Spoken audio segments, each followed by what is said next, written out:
अस्सलाम वालेकुम friends, welcome back to top smarties drama serial शरपसंद। मिनाहिल और वली की शादी हो रही है मगर बहुत ही सादगी से।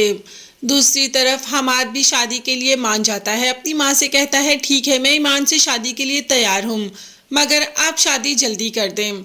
अब जैसे ही ईमान को पता चलता है तो सीधी माँ के पास आ जाती है कि आप मिनाहिल की तो शादी कर ही रही हैं, साथ मेरी भी कर दें। दोनों शादियां एक दिन होंगी तो आपका खर्चा भी कम होगा। अब मिनाहिल तो सादगी से शादी कर रही है मगर मुझे सादगी से करनी नहीं, मेरी शादी भी साथ ही होनी चाहिए। माँ ने कहा कि तुम्हारे बाप से बात करूंगी, दोनों बेटियों की शादी एक साथ कैसे कर सकते हैं।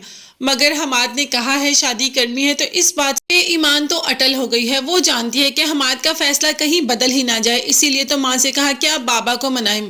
खैर बाप को और क्या चाहिए, घर बैठे हुए दोनों बेटियों के लिए इतने अच्छे रिश्ते आ गए, वो भी अपने ही मोहल्ले से और खाते पीते लोग, तो और क्या चाहिए।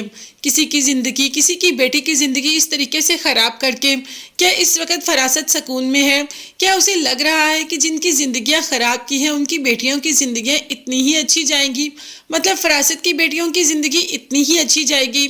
अभी तो फरासत बहुत खुश है, उसे तो ये गिल्ट भी नहीं कि उसने किस किस की ज़िंदगी ख़राब की है, और सबसे ज़्यादा तो सनम की जो इतनी खुश थी अपने घर में फ़िदा के साथ, और इन दोनों में इतनी दूरियां पैदा कर दी, इतनी दूरियां पैदा कर दी कि दोनों अब एक दूसरे का नाम तक सुनना नहीं चाहते।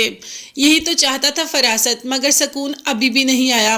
अभी भी आकर फ़िदा को सनम के खिलाफ भड़का ही देता है। फरासत को तो आदत है ये सब करने की, उसे तो ये सब करके सुकून मिलता है। दूसरों पर इल्ज़ाम तराशी करना, दूसरों की बेटियों पर बुरी नज़र रखना, यही सब तो इसका काम है। हर घर में झांकना, हर घर की खबर रखना, ये तो इसका काम है। और ये करते करते इसने दोनों फैमिलीज में इतनी दूरियां पैदा कर दी। फ़िदा और सनम एक दूसरे से इतना दूर हो गए। शाज़मीन की शादी तो होते होते रह गई, शादी वाले दिन तक जवाब हो गया। और क्या कर सकता है फरासत, और भी बहुत कुछ कर सकता है। खैर अभी तो फ़िदा और सनम इनकी दूरियां बढ़ती ही जा रही हैं, और सिर्फ फरासत की वजह से। मगर फरासत को कोई गिल्ट नहीं भाई, उसकी तो दोनों बेटियों की शादी एक ही दिन इतनी अच्छी जगह पर हो रही है। अब ये न्यूज़ तो वो सबको सुनाएगा, तो सीधा शाज़मीन के ऑफिस पहुंच जाता है और कहता है कि बहुत बातें करती थी ना कि मैं दूसरी की बेटियों के घर खराब कर रहा हूं तो मेरी बेटियों के साथ भी बुरा होगा।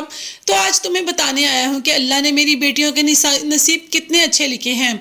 ये देखो मेरी दोनों बेटियों की शादियां एक ही दिन हो रही हैं, और इतनी अच्छी फैमिलीज में दोनों लड़के मेरी बेटियों को बहुत पसंद करते हैं, बहुत अच्छे दामाद और बहुत अच्छे घराने मिले, और तुम मुझे क्या ताने दे रही थी। खैर शाज़मीन को तो बेहद गुस्सा आता है, अपने ऑफिस से तो फरासत को निकाल देती है। आप देखते हैं कि फरासत जो कि इतना इतरा रहा है कि इसकी बेटियां भी जाकर खुश रहेंगी, या इसकी बेटियों के साथ भी वही होगा जो इसने दूसरे की बेटियों के साथ किया है। ये सब देखने और जानने के लिए चैनल को लाजमी सब्सक्राइब कीजिएगा, बेल आइकॉन भी प्रेस करें ताकि हर वीडियो आप तक आसानी पहुँच सके। अपना बहुत ज़्यादा ख्याल रखिएगा और अपनी कीमती दुआ में मुझे और मेरी फैमिली को भी याद रखिएगा। नेक्स्ट वीडियोस तक के लिए अल्लाह हाफिज़, bye bye and take care.